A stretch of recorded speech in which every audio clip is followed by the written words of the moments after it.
What about me would make you think that I care about your opinion of me? Sanders is now being criticized as a so-called sellout for leaving Jackson after many envision him altering the landscape of sports at historically black colleges and universities. You see Jerry hiring Coach Prime? Absolutely. If it ever gets to that point, why not? Man, I don't hold, I could be petty if they petty, but I ain't got time for that, man. I'm on to bigger things, eh? Because it's not about them. This is about us. This has nothing to do with the team that's opposing us. This is about us. Deion Sanders is a Hall of Fame cornerback. He's an accomplished baseball player, a broadcaster, and for the last few years, a college head coach. But more than anything, he's a brand. He's the flame that moths are drawn to in the transfer portal and a trusted leader of young men. So far, it's worked in the college ranks, with a few exceptions. But what's next for the competent but controversial Coach Prime? Is he auditioning for a leap to the NFL? Where would he fit best in the league? Or is he going to become a legend in the college ranks? Let's find out right after this. I am a whole lot of things that a lot of folks would like to be. This video is brought to you by Rocket Money. Hey, if you watch this channel, you know I'm a 47-year-old recently divorced man. Talk about not being prepared for a new wrinkle in life, especially when it came to my finances. That's why now I use Rocket Money, an all-in-one finance platform that helps both you and me save more and spend less. With Rocket Money, you can manage subscriptions, lower your bills, monitor your credit score, and build your savings all in one place. Personally, I love that I can find and cancel unwanted subscriptions. That alone is worth it. I hate canceling things. It's like a game they play. Well, no more. Rocket Money does all the hard work for you. I also love how I can set budgets and stick to them. Look, dating can be expensive, and I like to know whether I can afford to juggle multiple women or not. And if I overspend, I get notifications that tell me so. And it also helps visualize my spend to earn ratio. It doesn't measure my riz though. And also, Rocket Money gives me a clear picture of my net worth, my cash, debts, investments, retirements, assets, you name it. Dating apps may crush my spirit, but Rocket Money lets me know what I'm worth. Aww. So after this video, head on over to rocketmoney.com/5pointsvids to try it out today and unlock more features with premium. Again, that's rocketmoney.com/5pointsvids from the link below to start getting your finances in order today.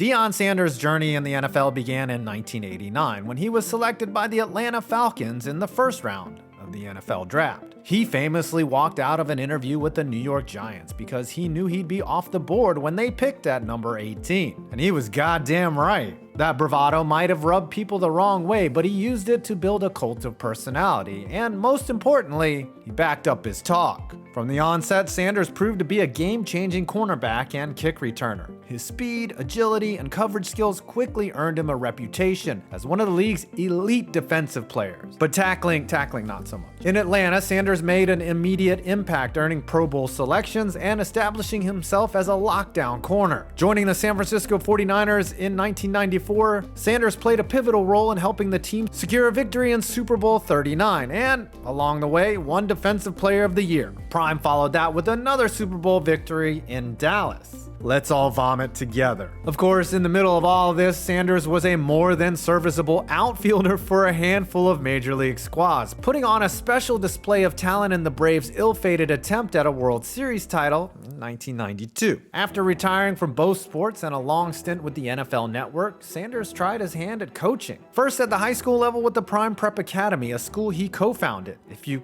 couldn't tell that by the name. Sanders wasn't exactly an immediate hit. He coached 2 seasons, was nearly fired when witnesses claimed he grabbed a school official by the collar, and left when the school shut down in 2015. Sanders followed the careers of 2 of his sons, Shiloh and Shador, first at the high school level at Trinity Christian High School, and eventually at Jackson State, where in his first non-COVID year in 2021, he compiled a school record 11 wins. A year later, Sanders managed to flip the allegiance of the top overall recruit Travis Hunter from Florida State to Jackson State, a testament to his recruiting ability and, let's face it, his brand, all them sunglasses. Hunter became the first 5-star recruit to sign with an HBCU, and there's no denying that Deion was the reason why. After 27 wins in 3 years, the Power 5 came calling, and Deion landed in Boulder, Colorado, to rebuild a team coming off of a 1-win season and a stretch of irrelevance that had carried on for half a decade.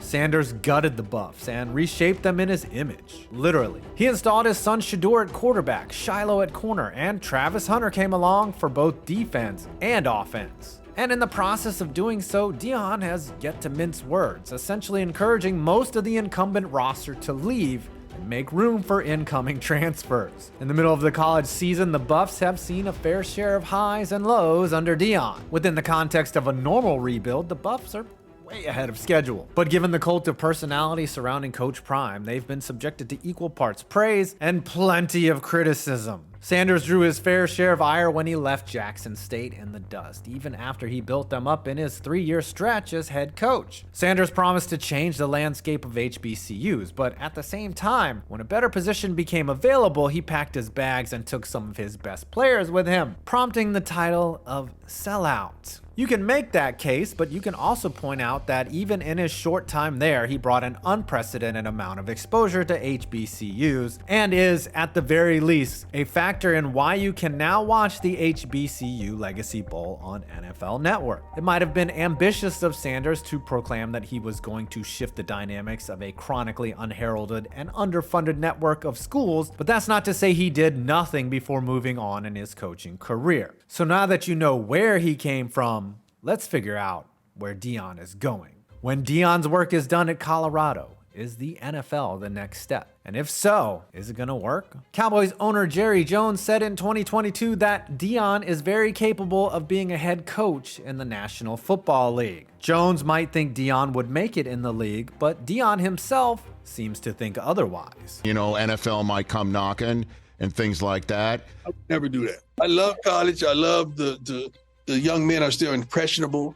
They're not so financially wealthy that they can't hear you at the next level. Some of these guys make so much money they can't hear. There may or may not be any validity to Sanders' pledge that he'll stay in college longer than Bert Kreischer. Coaches are notorious for going back on their word when either the NFL or college programs hand them a blank check, lest we forget about Nick Saban with the Dolphins or Bobby Petrino with the Falcons. Money always talks. And perhaps most importantly for Deion, so does a new challenge. But he raises an interesting point. Does his coaching style even mesh with the NFL? Deion's philosophy as a leader of men on the college level can best be described as my way or the highway. There's room for a couple of different approaches in the NFL. Mike McDaniel and Pete Carroll have found success as a player's coach, while Bill Belichick has adorned both hands with rings as more of an authoritarian. Both styles have their breaking points, and they're equally predicated on respect and winning. Winning being very important. On one hand, you have the Nathaniel Hackett's of the world who give their quarterbacks their own office and personal coaches. And on the other hand, you have Sean Payton who took all that shit away and they have virtually identical results. In fact, Hackett might be doing better than him right now.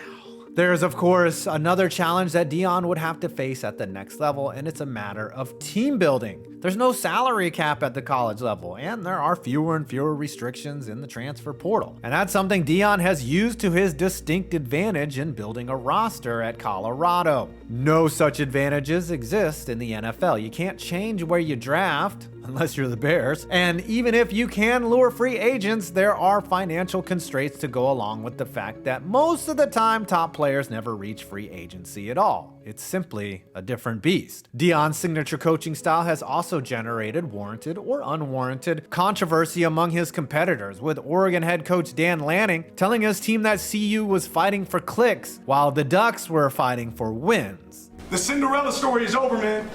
Right? They're fighting for clicks, we're fighting for wins. There's a difference, right? There's a difference. Colorado State head coach Jay Norvell also criticized Deion's proclivity for wearing a hat and sunglasses while speaking to the media. It's fair to wonder whether a decrepit 85-year-old NFL owner would want to align themselves with that shocking level of disrespect. I mean, come on. Still, Deion has a roster of proven NFL head coaches that think he could succeed at their level, even Sean McVay. Football is football, McVay said. He's done a great job at a bunch of different levels. He's a motivator. Now, let's assume for a moment that McVay is right and that Deion would want to take the next step. What would be the best landing spot for the Hall of Famer? Deion Sanders spent the first 5 seasons in his illustrious NFL career in Atlanta, where he became an icon of an electrifying era for the team in the early 1990s. Notably, he maintains a stellar relationship with Falcons owner Arthur Blank. If the Falcons start to falter in the competitive NFC South, Blank might consider bringing in Sanders back where he began in the league.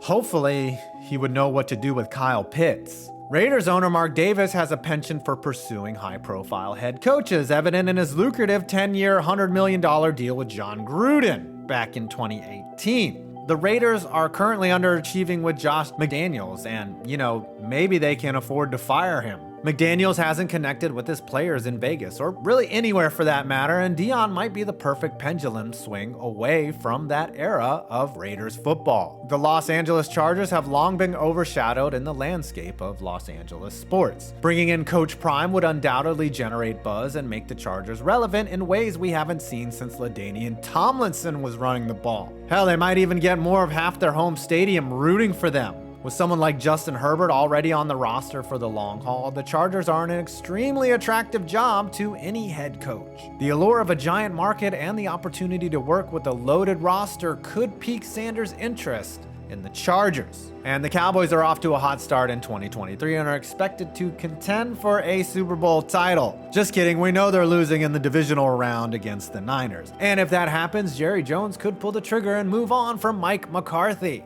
We know how Jones feels about Deion, and it makes this move the most likely. At the end of the day, I don't think Sanders goes to the NFL, even though I wouldn't rule it out. The most likely scenario is that Deion remains in Boulder as long as Shedeur is there, which could be 1 year or 2, and then catches the eye of his alma mater, Florida State. If the Seminoles decide to stick with Mike Norvell at head coach, he's been pretty damn good. Deion could make a move to the SEC, somewhere like Florida, LSU, or Auburn, programs with a rich tradition of success that currently find themselves stuck with the wrong guy calling the shots. Either way, all Prime has to do is put his best foot forward, and success will come his way. Well, I hope you enjoyed this video. Please leave a like, comment, and subscribe. I'm 5 Points Vids, and you made it to my next video.